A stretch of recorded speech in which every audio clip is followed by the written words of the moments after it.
हाँ जी, next topic है हमारा ऑर्गेनोमेटेलिक कंपाउंड्स। ये कोऑर्डिनेशन केमिस्ट्री में आता है और ये सिर्फ कंपटीशन के लिए है।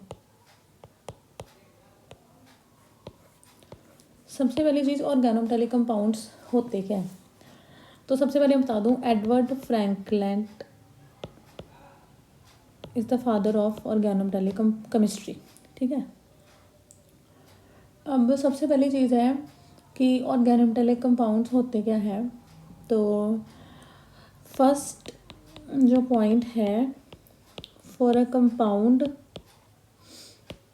टू बी organometallic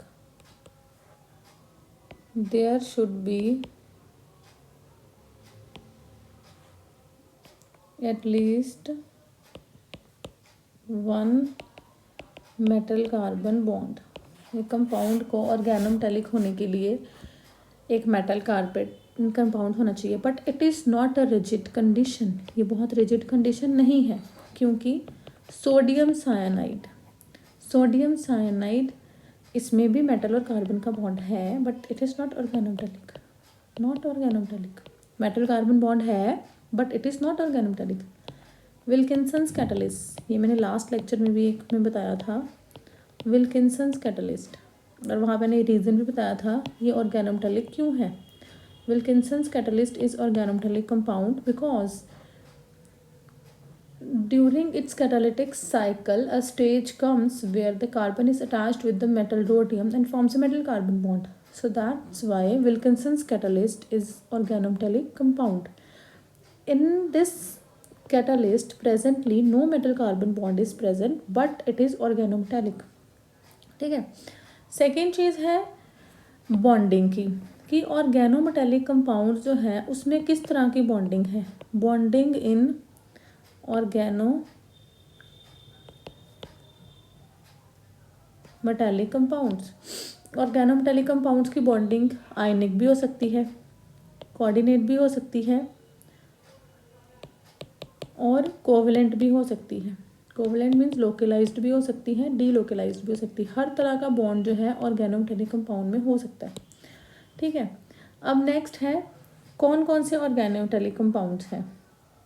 तो सबसे पहले अगर मैं मेन ग्रुप की बात करूं, मेन ग्रुप ऑर्गेनोमेटेलिक कंपाउंड्स, तो इसमें आ जाता है आपका ग्रिग्नार्ड रिएजेंट, सुना है आपने बहुत ज़्यादा, ग्रिग्नार्ड रिएजेंट RMGX। ठीक है, ब्यूटाइल लिथियम, ये भी आपने यूज़ भी करा होगा, secondary n butyl lithium, secondary butyl lithium, tertiary butyl lithium, ये भी आपने यूज़ किया है। ये सारे क्या है ऑर्गेनोमेटेलिक कंपाउंड। अगर मैं ट्रांजिशन मेटल ऑर्गेनोमेटेलिक कंपाउंड्स की बात करूँ, ट्रांजिशन मेटल में तो गिलमैन्स रिएजेंट, ये हम अभी पढ़ के आए हैं, गिलमैन रिएजेंट ट्रांजिशन मेटल में, ये भी आपने ऑर्गेनिक में पढ़ा है। विल्किंसन्स कैटलिस्ट, ठीक है, ये सारे ऑर्गेनोमेटेलिक कंपाउंड हैं जो ट्रांजिशन मेटल के हैं। नेक्स्ट अगर मैं बात करूँ लैंथेनाइड, एक्टेनाइड ऑर्गेनोमेटेलिक कंपाउंड्स की, तो इसमें आ जाता है यूरेनोसिन। यहाँ पे यूरेनियम लगा है, इसके ऊपर 8 मेंबर्ड रिंग है और यहाँ पे 8 मेंबर्ड रिंग है, दिस इज यूरेनोसिन। ठीक है जी, ये भी क्या है ऑर्गेनोमेटेलिक कंपाउंड। तो मैंने आपको लास्ट लेक्चर में भी बताया था कि first transition metal organometallic compound is Jesus salt. ये क्या है, प्लेटिनम Cl दिस, और ये ऐसे भी लिखा हो सकता है जी PtCl3C2H4, दिस इज सीजस सॉल्ट। ये जो है ऑर्गेनोमेटेलिक कंपाउंड है। अब नेक्स्ट है ऑर्गेनोमेटेलिक कंपाउंड कहाँ कहाँ यूज़ होते हैं। Organometallic compound as a reagent use होते हैं, एज अ कैटलिस्ट यूज़ होते हैं। ठीक है, as a reagent Gilman reagent, Grignard reagent, ये बेस है n butyl lithium, secondary butyl lithium, tetra ethyl lead anti knocking agent use होता है ये पेट्रोल में, gasoline. As a catalyst use होता है विल्किंसन्स कैटलिस्ट। ठीक है, और विल्किंसन्स कैटलिस्ट है, और भी बहुत सारे कैटलिस्ट हैं जो हम डिस्कस कर चुके हैं, right.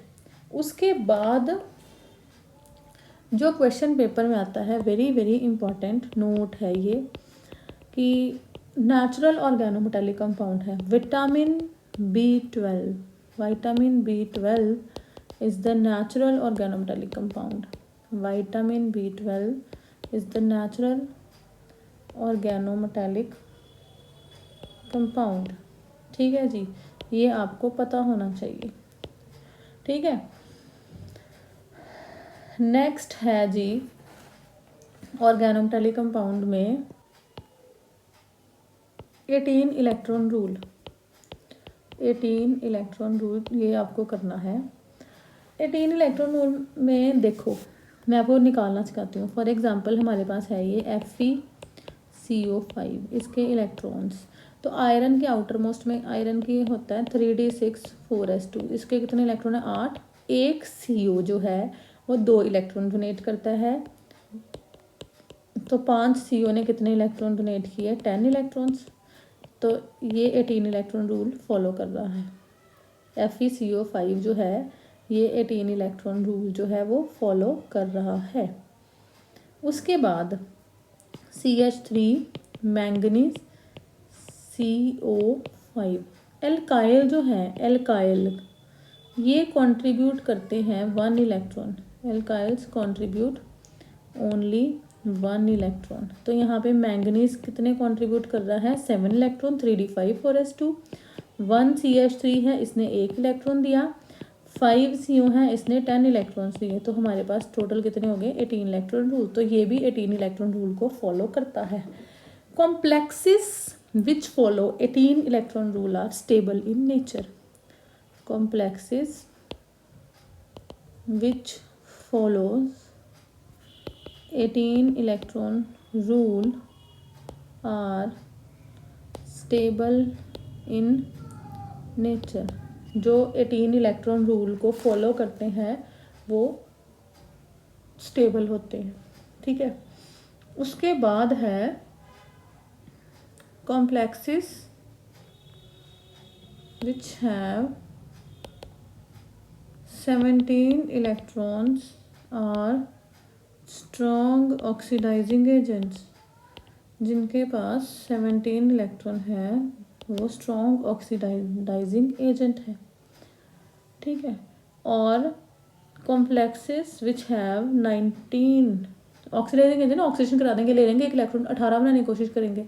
Complexes which have 19 electrons, ये आपने निकालने हैं। और ये आपको पूछा होगा which of the following strong oxidising agent, तो आपको पता है कैसे करना है। 18 इलेक्ट्रॉन रूल लगाओ। Which have 19 electron are strong reducing agent.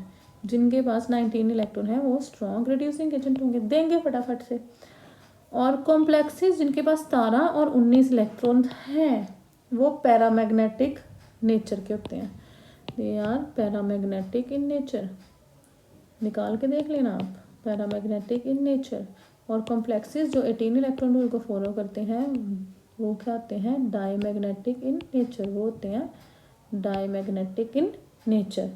ठीक है, तो ये आपको करना है जी 18 इलेक्ट्रॉन रूल। ठीक है जी, उसके बाद है जी हमारे पास एक आता है, एक और कॉम्प्लेक्स है, आपको पूछा जा सकता है, इन नाम ही पूछा जा सकता है, जैसे जीजर सॉल्ट का सिर्फ नाम ही पूछते हैं कि which of the following is Zeise's salt. Vaska complex, तो Vaska complex is iridium Cl PPH3 और CO। इसकी ऑक्सीडेशन स्टेट निकालनी पूछ सकते हैं। तो आपको पता है PPH3 की 0 होती है, इसकी 0 होती है। ये फॉलो करता है 18 इलेक्ट्रॉन रूल के, नहीं करता। अब देखो cobalt iridium, cobalt rhodium iridium है ना, तो कोबाल्ट के पास कितने इलेक्ट्रॉन्स है 6 इलेक्ट्रॉन। तो इसके पास भी ये क्या होता है 3d5 4s1, तो इसके पास भी 6 है, इसके पास भी 6 है। तो इसके 18 इलेक्ट्रॉन रूल कैसे निकालना है, 6 इलेक्ट्रॉन इसने दे दिए, प्लस 2 इलेक्ट्रॉन CO ने दिए, प्लस 1 इलेक्ट्रॉन इसने दिया, और प्लस 2 इलेक्ट्रॉन इसने दिए, 2 इलेक्ट्रॉन इसने दिए। ठीक है, Cl भी, हेलोजन भी 1 इलेक्ट्रॉन, एल्काइल और हेलोजन दोनों 1 इलेक्ट्रॉन कंट्रीब्यूट करते हैं। तो कितने हो गए इसके पास टोटल इलेक्ट्रॉन्स, कितने हो गए कोबाल्ट, ओहो कोबाल्ट रोडियम इरिडियम ना, कोबाल्ट के पास 9 होते हैं, सॉरी कोबाल्ट कोबाल्ट कोबाल्ट के पास कितने होते हैं, कोबाल्ट रोडियम इरिडियम 9 होते हैं, 9 होते हैं, मैं क्रोमियम सोची जा रही थी कोबाल्ट के पास, तो इसकी ये 9 करता है ना, सॉरी गलत लिख दिया। तो इसके पास कितने इलेक्ट्रॉन्स हो गए, 9 और 2 11 12 13 14 15 16 16 इलेक्ट्रॉन। हाँ जी, और एक इंपॉर्टेंट चीज़, जो स्क्वायर प्लेनर कॉम्प्लेक्सेस होते हैं वो 16 इलेक्ट्रॉन रूल फॉलो करते हैं। Square planar complexes follow 16 electron rule. ठीक है, तो ये आपको ध्यान रखना है। दिस कॉम्प्लेक्स इज स्टेबल, ये स्टेबल ही है, ये अनस्टेबल नहीं है, ये 16 इलेक्ट्रॉन रूल फॉलो कर रहा है। ठीक है जी। उसके बाद आपके सिलेबस में इतना सही है, 18 इलेक्ट्रॉन रूल, ये ज़्यादा डिटेल में है नहीं है, तो इसलिए हम इसको ज़्यादा डिटेल में करेंगे नहीं। ठीक है, उसके बाद नेक्स्ट करते हैं जी